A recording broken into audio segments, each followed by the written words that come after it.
ಇವ್ರಿಗೆ ಏನಾಗಿದೆ, ಬಡವ್ರ ಕಷ್ಟ ಎಲ್ಲ ಇವರು ನೋಡೋದಿಲ್ಲ. ಓಕೆ, ಮೆಟ್ರೋ ಯಾರು ಸೆಲೆಕ್ಟ್ ಮಾಡ್ತಾರೆ? ಸಾವುಕಾರರಂತೂ ಸೆಲೆಕ್ಟ್ ಮಾಡಲ್ಲ. ದುಡ್ಡಿರೋರು ಬೇಕಾದರೆ ಕ್ಯಾಬು ಟ್ಯಾಕ್ಸಿನಲ್ಲೆಲ್ಲ ಓಡಾಡ್ಕೊತಾರೆ. ಸ್ವಲ್ಪ ದುಡ್ಡು ಉಳಿಸ್ಕೊಳ್ಳೋಣ ಅನ್ನೋರು ಈ ಮೆಟ್ರೋದಲ್ಲಿ ಹೋಗಿ ಬಂದು ಮಾಡ್ತಾರೆ 10 ರೂಪಾಯಿ ಉಳ್ಸೋಕ್ಕೆ. ಇದನ್ನು ಅಲ್ಲಿ ಎಲ್ಲಿ ಇವರು ಸರ್ಕಾರ ಏನಂದರೆ 10 ರೂಪಾಯಿ ಕಿತ್ಕೊಳ್ಳೋಣ ಅಂತ ನೋಡ್ತಾರೆ, ಬಿಟ್ಟರೆ ಬಡವ್ರ ಹತ್ರ ಕೊಡೋದಂತೂ ಇಲ್ಲ. ನಮ್ಮ ಪಾಡಿಗೆ ನಾವು ಕಷ್ಟಪಟ್ಟು ಕೆಲಸ ಮಾಡಿ ಟ್ಯಾಕ್ಸ್ ಕಟ್ಟಿ ಎಲ್ಲೋ ಒಂದು 10 ರೂಪಾಯಿ ಉಳಿಸ್ಕೊಳ್ಳೋಣ ಅಂತ ನೋಡಿದ್ರೆ ಸೆಂಟ್ರಲ್ ಗೌರ್ಮೆಂಟು ಕಿತ್ಕೋತಾರೆ. ರಾಜ್ಯ ಸರ್ಕಾರ ಅಂತೂ 10 ರೂಪಾಯಿ ಸಪೋರ್ಟ್ ಇಲ್ಲ ಇವ್ರದ್ದು.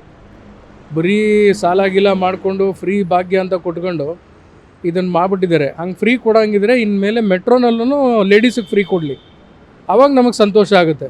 ಮೆಟ್ರೋ ಫುಲ್ ಲೇಡೀಸ್ಗೆ ಫ್ರೀ ಮಾಡಿಬಿಡಲಿ ಮೆಟ್ರೋನಲ್ಲಿ.